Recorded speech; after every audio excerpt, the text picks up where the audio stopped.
এবার আপনাদেরকে একটা কথা বলি, জোরে উত্তরটা দেবেন। তাহলে আল্লাহ কজন? একজন। যারা বলেছেন সবার ভুল হয়ে গেছে, যদি বলছেন এই তো নতুন কিছু শুনছি, হ্যাঁ ন্যাংটো থেকে শুনে আসছে আল্লাহ একজন, আর মমতাজুল এসে বলছে আল্লাহ একজন নয়। আমি কিন্তু দুজনও বলিনি, বলেছি? বলিনি। যারা আল্লাহকে একজন বলেছেন, আপনি 100% ভুল বলেছেন।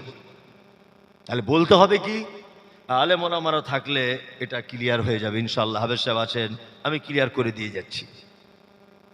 আচ্ছা, বাংলাতে দেখবেন 1 2 3 4 5 6 7 8 100 পর্যন্ত এই গণনাটা আছে না নেই? আছে। ইংরেজিতে আছে 1 2 3 4 100, তাই না? আচ্ছা, আরবিতে আছে? আছে। আচ্ছা, আরবিতে এককে কত বলে কেউ বলতে পারবেন এখানে? ওয়াহেদ। ওয়াহেদ মানে এক, তাই না? এই দেখুন কোরআনের আল্লাহু আকবার, মানে এখনকার বক্তাদের তো ভেলকিবাজি বক্তা, এসে কানে হাত দিয়ে দিলে এখন করে ঠ্যাং তুলে, আর এমন সুদ দিল দক্ষিণ পাড়া থেকে উত্তর পাড়া, আর শ্রোতা হেসে গড়াগড়ি, লুঙ্গি খুলে যাচ্ছে কারু, সাংঘাতিক বক্তা। আবার আগের বছরের জন্য ডেট নিয়ে এলে। আমরা এইসব বক্তা পছন্দ করি। মানে কোরআনটা যে ব্যাখ্যা বিশ্লেষণ করবে এরকম মানুষের অভাব খুব, এখনো অনেক অভাব। অভাব আছে না নেই? আছে। 2 ঘন্টা বক্তার টাইম বক্তব্য রাখছে, 7 রাত জান্নাত তৈরি করেছিল। আর ডাহা মিথ্যা কথা। কোন হাদিস কোরআন আরবি কোথাও কিচ্ছু নেই, এর গল্প পুরো মিথ্যা কথা একদম। আমি আজকে, আমার বয়স 35 বছর, আমি আজকে 15 বছর ধরে তদন্ত করছি আমার লাইব্রেরিতে বইপত্রতে যে সাদ্দাত বলে কে ছিল, এর লোকের কোনো অস্তিত্বই নেই, ভুয়ো গল্প। কি বলছি বুঝতে পারছেন? একেবারে ভুয়ো। অথচ বক্তা 1.5 ঘন্টা বক্তব্য দিয়ে চলে গেল 7 তলা জাহাজের ঘটনা। 7 তলা জাহাজের ঘটনা শুনে আমার বাপের লাভ কি? হ্যাঁ, কি আশ্চর্য কথা আপনাকে বলছি শুনুন। কিছুদিন আগে দক্ষিণ 24 পরগনা মাদ্রাসার কালেকশন করছিল একটা লোককে ক্লাবের কিছু ছেলেরা ধরেছে। ক্লাবের মোবাইল দেখছিলাম, তা ক্লাবের ছেলেরা ধরে বলছে তুমি মাদ্রাসায় কালেকশন করছো, তুমি কি চিটিংবাজ? বলছে না, আমি চিটিংবাজ না, আমি 300 টাকা করে পাই আর চাল তুলে তুলে মাদ্রাসায় দিই। তো ওকে জিজ্ঞাসা করছে ক্লাবের একটা চ্যাংড়া ছেলে, এই নবীজির নাম কি বলো? তো বলছে আব্দুল কাদের জিলানী। নবীজির নাম হচ্ছে আব্দুল কাদের জিলানী। মোবাইলে দেখছে, কি বলো বললো না, আব্দুল কাদের জিলানী। আচ্ছা, আমি বললাম যে আসলে লোকটার ভুল নয়, ওই লোকটার ভুল নয়, কারণ ও যে ওয়াজ মাহফিলে যায়, ও মানে অশিক্ষিত ছেলে লোক, ও যেসব ওয়াজ মাহফিলে যায়, এইসব ওয়াজ মাহফিলে বক্তা শুধু আব্দুল কাদের জিলানী, খাজা মঈনুদ্দিন চিশতি, অমুক পীর সাহেব, আমার বাপ কি করেছে, আমার মেজ হুজুর কি করেছে, ছোট হুজুর কি করেছে, এই বলে বলে বলে বলে বলে বলে 2 ঘন্টা শেষ। অথচ পৃথিবীর সব থেকে দামি মানুষ মুহাম্মদ সাল্লাল্লাহু আলাইহি ওয়াসাল্লাম সম্পর্কে ততটা আলোচনা হয় না। ওই জন্য পাবলিক এখন আল্লাহর নবীর নাম বাদ দিয়ে খাজা মঈনুদ্দিনকে, বড় পীর সাহেবকে নবীর জায়গা নিয়ে চলে এসছে। মানে সোনা বাদ দিয়ে সিটি গোল্ডটা এমন পালিশ মেরেছে যে সিটি গোল্ড এখন সোনা হয়ে চলছে, আর স্বর্ণ কারো ধরতে পারছে না যে সিটি গোল্ড না, এটা সোনা। কি বলছি বুঝতে পারছেন না? আমাদের 2 ঘন্টা যদি বক্তব্য হয়, 2 ঘন্টা বক্তব্য শুধু আল্লাহ এবং তার নবীকে নিয়ে হবে। 3rd কোন লোকের কথা বলার দরকার নেই। আর বললে তো নেকি হবে না, নেকি হবে? কোন নেকি নেই।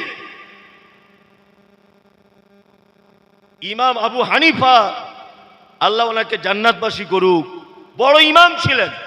ফিকহুল আকবর বলে একটা বই লিখেছেন। এই ফিকহুল আকবরের সম্ভবত 87 নম্বর পৃষ্ঠার একটা কথা উনি বলছেন। কে? ইমাম আবু হানিফা। তিনি বলছেন যে লোকের নাম কোরআনে ডাইরেক্ট নাই, যে লোকের নাম ডাইরেক্ট হাদিসে নাই, ওই লোকটা যে জান্নাতে যাবে তার কোনো নিশ্চয়তা নেই। যার নাম কোরআনে নাই, যার নাম হাদিসে নাই, ওই লোকটা যে জান্নাতে যাবে কোনো গ্যারান্টি নাই। হযরত আবু বকরের নাম এসেছে হাদিসে, হযরত উসমানের নাম এসেছে হাদিসে, হযরত আবু হুরায়রার নাম এসেছে হাদিসে, আব্দুর রহমান ইবনে আওফের নাম এসেছে হাদিসে, আল্লাহ নবী সাহাবী ওমরের নাম এসেছে হাদিসে, আল্লাহ নবী চাচা হামজার নাম এসেছে হাদিসে। আমরা তাদের জীবনী বর্ণনা করব, বর্ণনা করতে গেলে যাদের নাম হাদিসের পাতায় নেই, কোরআনের কোনো জায়গায় নেই, আমরা সারা দিন তাদের নিয়ে আলোচনা, অমুক সাহেব ওই করেছে, অমুক সাহেব ওই করেছে। তোমার অমুক সাহেব করেছে তো আমার কি লাভ? আর ওটা আমার জেনেই বা লাভ কি, শুনে বা লাভ কি? কোনো নেকি নেই, কোনো নেকি নেই। মানে আমরা এত বড় বোকা যে আমাদের নিজেদের জন্য কোনটা ভালো এটাও আমরা বুঝি না। কি বললাম বুঝলেন না? আমার সুগার হয়েছে, সত্যি নয়, এটা বোঝানোর জন্য বলছি, আল্লাহ যেন না দিক, দোয়া করবেন। আমার সুগার, আমি গ্রামে গেছি একটা ডাক্তারের কাছে, ফটিক ডাক্তার, মানে হাতুড়ে ডাক্তার আর কি গ্রামের। তা ফটিক ডাক্তার আমার সব চেক আপ করে হাত চাপ দেখে ভালো করে এরকম টিপে টাপে, তা বলছে হুজুর আপনি যদি বেশি দিন বাঁচতে চান এক কাজ করবেন। কি করবো বলতো ভাই? বলছে ফজরের নামাজ পড়ে হাঁটবে, আর মিষ্টি খাবে না, চায়ে চিনি দিয়ে খাবে না, আর আলু খাবে না, আর একটু পরিশ্রম করো। আর আমি 10 টাকা পাতা একটা ওষুধ দিচ্ছি, প্রতিদিন ফজরের নামাজ পড়ে একটা করে খাবে। আমি বাড়ি এসেছি ওষুধটা নিয়ে। আমার গিন্নি আমাকে খুব ভালোবাসে, প্রত্যেক স্বামী স্ত্রী ভালোবাসা। আমার স্ত্রী আমাকে বলছে আপনি সুগারে ভুগছেন, ডাক্তার দেখালেন? ডাক্তার দেখালেন? আমি তখন বলছি হ্যাঁ ডাক্তার দেখিয়েছি। কাকে? বলছে ফটিককে দেখিয়েছি। আমার বউ তখন আমাকে বলছে কত ফি? আমি যে ফি টি নেয় না, 10 টাকার একটা ওষুধ দিয়েছে।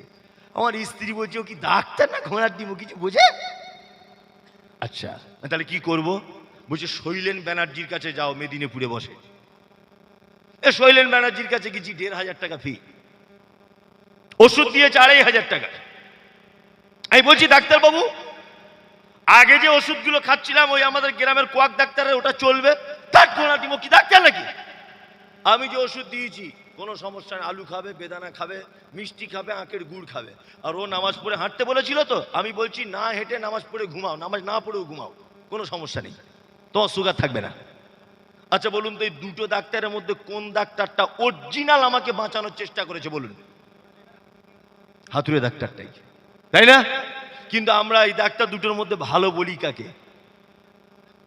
ফি বেশি, অনেক টাকার ওষুধ দিতে পারে, হ্যাঁ, আমরা এই ডাক্তারটাকেই ভালো মনে করি। তা আমাদের সমাজের যারা হুজুররা রয়েছে, আমরা যে কোনো হুজুর পছন্দ করি না। কে? মমতাজুল ইসলাম, আস্তাগফিরুল্লাহ, ওর জলসা যাওয়া যাবে না, ওর জলসা যাওয়া যাবে না। কেউ হুজুর আসছে অমুক জায়গায় একটা বড়, মানে নামের আগে 20 রকমের টাইটেল আর পরেও 20 রকমের টাইটেল, মানে নাম খুঁজে পাওয়া যায় না, এত বড় হুজুর। কি বললাম বুঝলেন না? হুজুর এসে বক্তব্য কি দিল? অমুক জায়গায় আল্লাহর ওলি ছিল, অমুক জায়গায় একটা পীর ছিল, হাবি জাবি 1.5 ঘন্টা শেষ।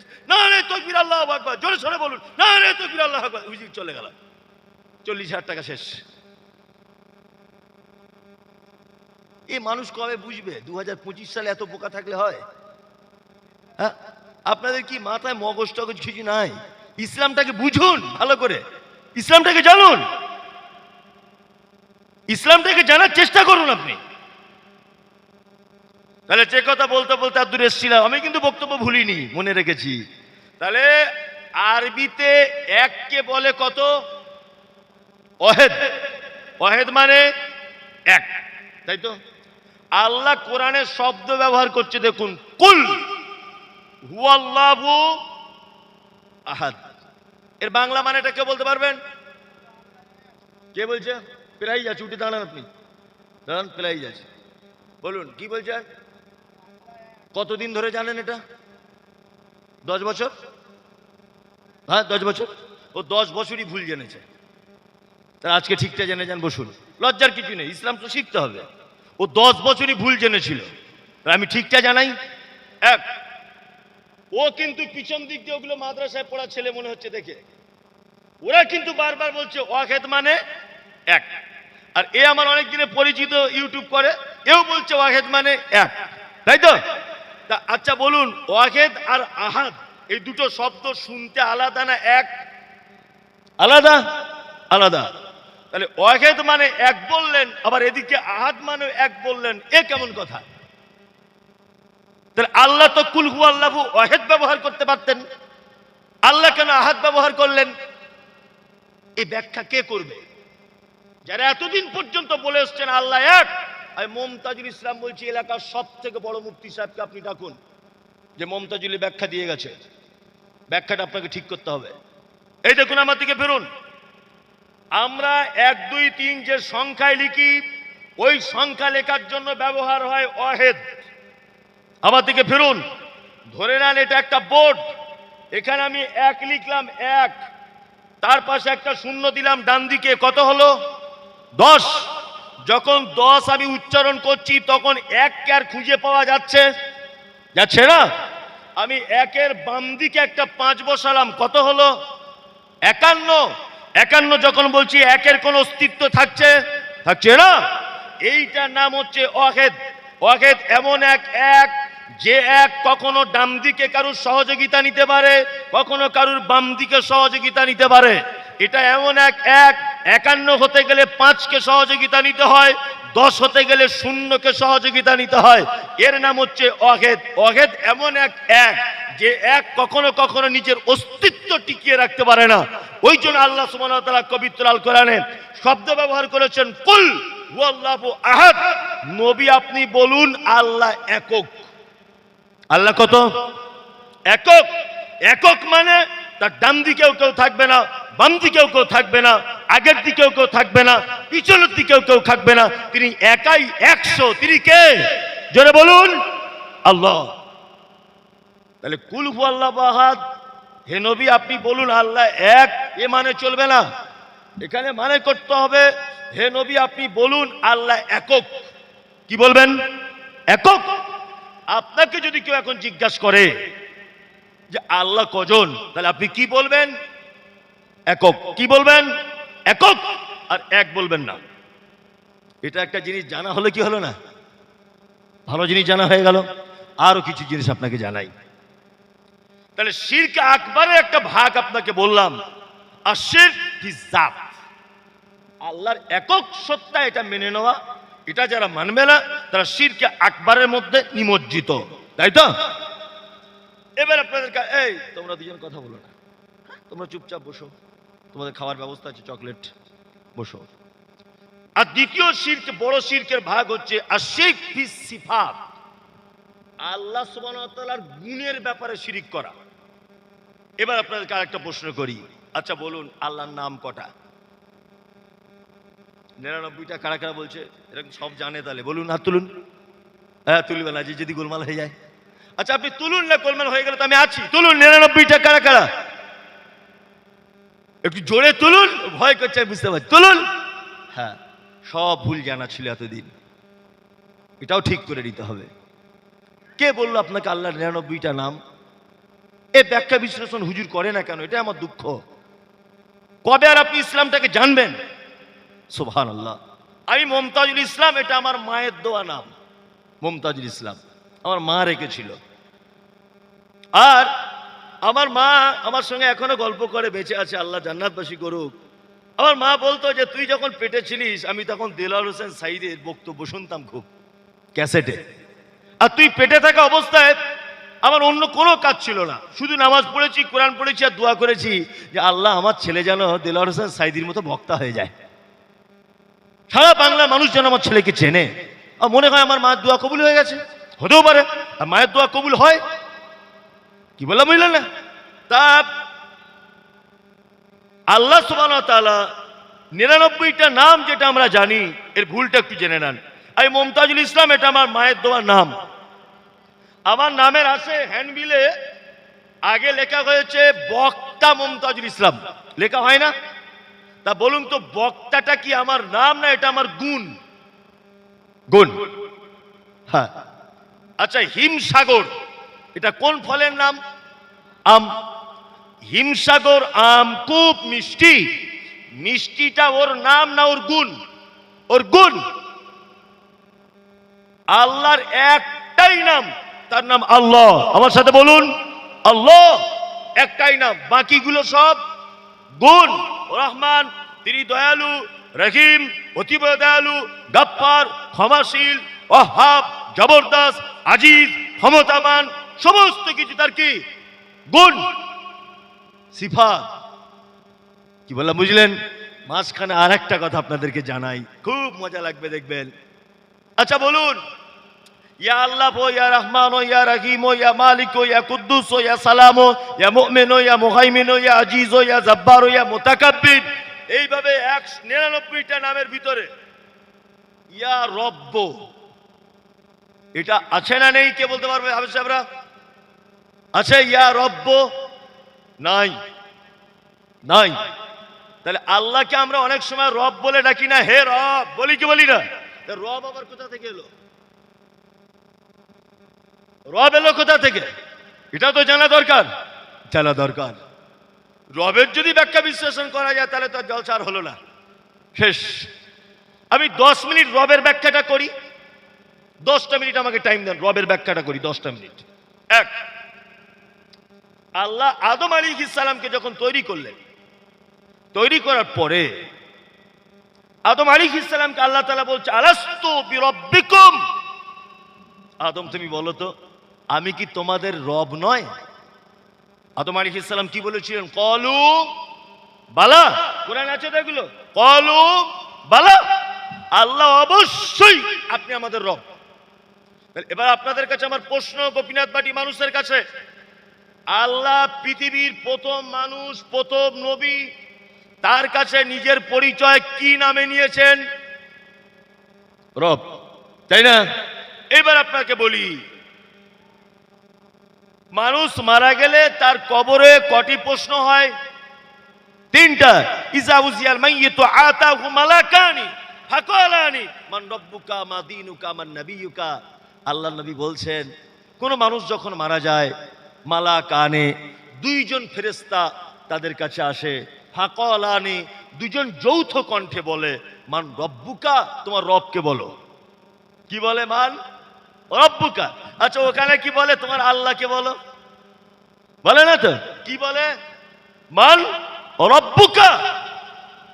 তাহলে পৃথিবীর শুরুতে রব আর পৃথিবীর শেষ ঠিকানা কবরে রব। এবার আপনি দুনিয়া বিপদে পড়েছেন, মাঝখানে দুনিয়া বিপদে পড়েছেন, নামাজে দাঁড়িয়েছেন, আল্লাহু আকবার, নামাজ পড়ছেন, আলহামদুলিল্লাহি রাব্বিল আলামিন। সূরা ফাতিহার প্রথমে কি? রব্বিল আলামিন, এখানে রব, তাই না? শেষ হয়ে গেল সূরা ফাতিহা, আল্লাহু আকবার, রুকুতে গেলেন, কি দোয়া বলতে হয়? সুবহানা রাব্বিয়াল আযীম, এইখানেও রব। আপনি আবার রুকু থেকে উঠলেন, ওঠার পরে কি বলেন? রব্বানা লাকাল হামদ, এইখানেও দেখুন রব। আবার আপনি সেজদায় চলে গেলেন, একটা দোয়া বলতে হয় সুবহানা রাব্বিয়াল আ'লা, এইখানেও দেখুন রব। আসসালামু আলাইকুম ওয়া রাহমাতুল্লাহ, আসসালামু আলাইকুম ওয়া রাহমাতুল্লাহ, নামাজ শেষ হয়ে গেল। এইবার আল্লাহ বান্দাকে ডেকে বলছে, বান্দারে পৃথিবীতে যত রকমের অভিযোগ আছে তোর, সমস্ত অভিযোগ আমাকে দুয়ার মাধ্যমে একা একা বল। কোরআন মাজিদে হাফেজ সাহেব বাম দিকে বসে আছে, সব জায়গায় আল্লাহ দোয়া করা শিখিয়েছে। রব্বানা আতিনা ফিদ দুনিয়া, রব্বানা যালামনা আনফুসানা, রব্বানা লা তুযিগ কুলুবানা, রব্বানা হাব লানা রাব্বিগফির ওয়ারহাম, রব্বানা আতিনা, রব্বানা যালামনা আনফুসানা। কোরআন মাজিদে যত জায়গায় আল্লাহ দোয়া করার কথা শিখিয়েছেন, সব জায়গায় আল্লাহকে রব বলে ডাকার কথা বলা হয়েছে। বান্দা আমাকে রব বলে ডাকবি, তার মানে আল্লাহকে আল্লাহ বললে যত খুশি হয়, কি বললে বেশি খুশি হয়? রব। রব বললে খুশি হয় কেন? রব বললে খুশি হয় কেন? এইবার আপনাদেরকে এইটা বোঝাই, রব বললে আল্লাহ খুশি হয় কেন। আচ্ছা বলুন তো, মিষ্টির দোকানে, আমাদের ওখানে একটা মিষ্টি পাওয়া যায় কালাকান্দ, আপনাদের এখানে আছে? কালো জাম আলাদা, কালাকান্দ আছে না? আছে। আর একটা আছে রসগোল্লা, আছে? আছে। আর একটা চমচম, এগুলি এক এক এলাকায় এক এক রকম মিষ্টির নাম। আর একটা আছে গুজিয়া, ওই দেখবেন এরকম আঙুলের মতো বেঁকিয়ে দেয় ছোট ছোট করে। তারপর কোথাও আছে দানাদার, বিভিন্ন এলাকায় বিভিন্ন রকমের নাম আছে। আচ্ছা বলুন, এখন আপনার মিষ্টির দোকানে যত রকমের মিষ্টি হয়, তার মূল জিনিসটা কি? ছানা। এ বলছে মিষ্টি, বলছে ছানা, বলছে দই, ওরা মিষ্টি কিছু বুঝে না আর কি। চিনি, আস্তাগফিরুল্লাহ। মানে দুধ, ঠিক বলেছে, দুধ। দুধ ছানা কোথা থেকে এলো দুধ না হলে? তাহলে মিষ্টির দোকানের যত খাবার, সমস্ত খাবারের মূল কি? দুধ, তাই না? এইবার আপনাকে বলছি, ডাক্তার আপনাকে বলেছে দুটো রসগোল্লা খেতে, আর প্রতিদিন দুটো করে ছানার জিলাপি খেতে, আর প্রতিদিন ওই আপনার কালাকান 2 পিস করে খেতে বলেছে ডাক্তার। আচ্ছা, আপনি যদি ওই 3টে মিষ্টি বাদ দিয়ে প্রতিদিন 200 গ্রাম করে যদি দুধ পান করেন, তাহলে 200 গ্রাম দুধের ভিতরে কালাকানের ভিটামিন, রসগোল্লার ভিটামিন, ছানার জিলাপির ভিটামিন, মিষ্টির দোকানে যত মিষ্টির ভিটামিন, সব ভিটামিন দুধের ভিতরে আছে না নেই? বলুন, আছে? আছে। সমস্ত ভিটামিন তাহলে কিসের ভিতর? দুধের ভিতর। দুধ থেকেই তো রসগোল্লা হয়েছে, দুধ থেকেই তো দই হয়েছে। তার মানে দুধ খেলেই সব ভিটামিন পাওয়া যাবে? যাবে। ঠিক যেমন আল্লাহকে আল্লাহ বলে ডাকেন, আল্লাহকে রহমান বলে ডাকেন, আল্লাহকে রহিম বলে ডাকেন, আল্লাহকে যে নামে আপনি ডাকেন না কেন, আল্লাহর একটা নাম আছে, তার নাম হলো রব। রব মানে হলো আল্লাহর 99টা গুণ, যত রকমের ক্ষমতা, যত রকমের গুণ এই রবের ভিতরে ভরে দেওয়া আছে। ওই জন্য আল্লাহ বলেছে, বান্দারে আমাকে যখন রব বলে তোমরা ডাকবে, তখন সমস্ত গুণ তার ভিতরে ভরা থাকার কারণে আমি সব থেকে বেশি খুশি হয়ে তোমার ডাকে বেশি করে সাড়া দিই, বেশি সাড়া দিই। রব বলে ডাকবে আমাকে। এবার আপনাদেরকে একটা কথা বলি, আল্লাহর সিফাতের ব্যাপারে যদি কেউ অস্বীকার করে, আচ্ছা এবার আপনার একটা একটা করে বল, রুজির মালিককে আল্লাহ, বিশ্বাস আছে? বিশ্বাস নাই। আছে? হ্যাঁ, বিশ্বাস আছে না? মাশাআল্লাহ, বিশ্বাস আছে। বলছে ভাই দোকান কেমন চলছে? তো বলছে ভাই আগে ভালো চলতো, পাশে দুটো আবার কাপড়ের দোকান করে দিয়েছে না, এখন একটু নরমাল। এই যে কথাটা বললেন, আল্লাহ রুজির মালিক, এই বিশ্বাসটা আপনার উড়ে গেল। এই বিশ্বাসটা কি আর থাকলো না?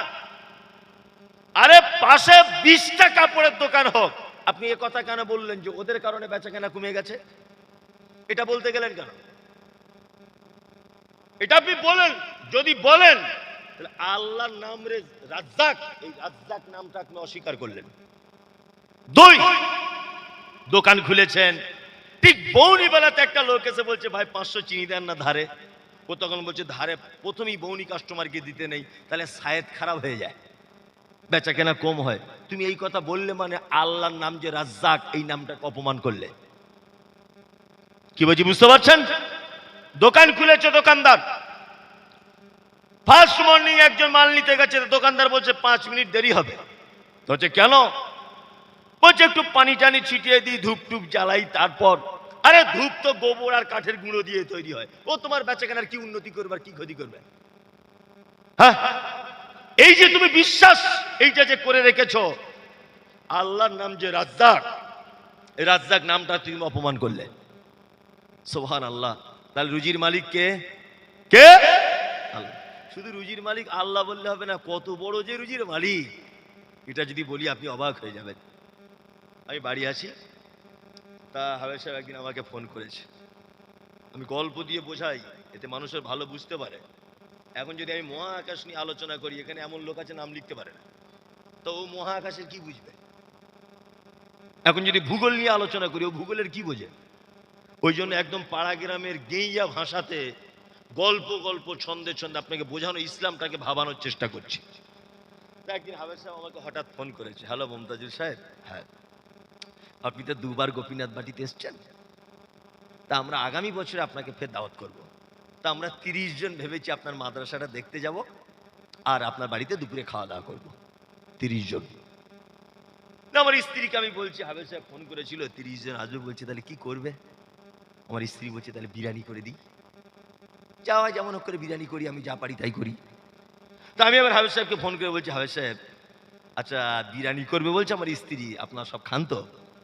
উনি তখন বলছেন যে 15 জন বিরিয়ানি খায় না, আবার যে 15 জন খায় এরা আবার খাসির গোস্তের খায়, আর 3 জন মুরগির গোস্তের, আর 2 জন গরুর গোস্তের, আর 4 জন হরিণের গোস্তের।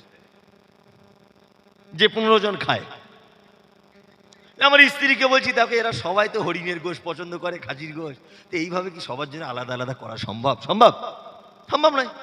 আবার ফোন করে বলছি, ভাই বাকি 15 জন কি করবে? তখন উনি আবার বলছেন, বাকি 15 জন এরা সাদা ভাত পছন্দ করে খুব কম, 3 জন সাদা ভাত, 2 জন ফ্রাইড রাইস, আর 2 জন চিকেন পোলাও, আর 2 জন জিরে রাইস। ভালো করে বুঝবেন। আমি যা দেখলাম যে 30 জন আর 30 রকমের ইচ্ছা। আল্লাহ কেমন রুজির মালিক এটা বোঝাচ্ছি না। আমার বউকে বলছি, কই গো দেখো 30 জন 30 রকমের খাবে বলছে। আমার বউ আর সংসার করবে বলে মনে হয়? থাকতের মেহমান, আমি এই কাঁথা কম্বল গুটিয়ে চললাম। এরকম মেহমানের আমার দরকার নাই। বলবে কি বলবে না? বলবে। তার মানে আমার স্ত্রীর পক্ষে 30 জনের আলাদা আলাদা করে খাদ্য সরবরাহ করা সম্ভব নয়।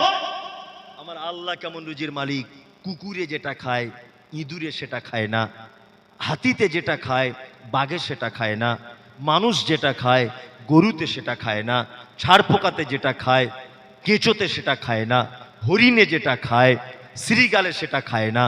এক কথাতে সারা পৃথিবীতে যত প্রাণী তাদের রুজির প্রয়োজন হয়, প্রত্যেক প্রাণীর রুজি আলাদা আলাদা ব্যবস্থা করেন কে? আল্লাহ। প্রত্যেক প্রাণীর আলাদা আলাদা। আমার এক ছেলে এক মেয়ে। আমার মেয়ে আজকে বাড়ি যাব আমি প্রায় 25 দিন পর, বাড়ি যাইনি 25 দিন। তো আমার মেয়েকে ফোন করেছি, মা কি খাবে তুমি? ছোট এখন 7 বছর মতো বয়স, 6 বছর। কি খাবে মা? বলছে আব্বু আমার জন্য কিটক্যাট আনবে, মানে ক্যাডবেরি। ও ছেলেকে ফোন করেছি, বাপ তুমি কি খাবে? তা বলছে আমার জন্য কিন্টার জয় 4-5টা আনবে কিন্তু আব্বু। ঠিক আছে 4-5টা আনবো। তার মানে আমার দুটো ছেলে মেয়ে 2 রকমের চাহিদা। আমার স্ত্রীকেও ফোন করলাম যে ও তো আমার জামা কাপড় সব কাছে, ওকে একবার ফোনটা করি, 25 দিন পরে যাচ্ছি, তুমি কি খাবে?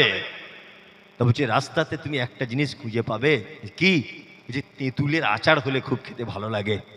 তার মানে আমি বুঝতে পারছি আমার বাড়ির 3 জন ফ্যামিলি মেম্বার, 3 জনের 3 রকমের ইচ্ছা। এই ইচ্ছা পূরণ করেন কে? কে? আল্লাহ।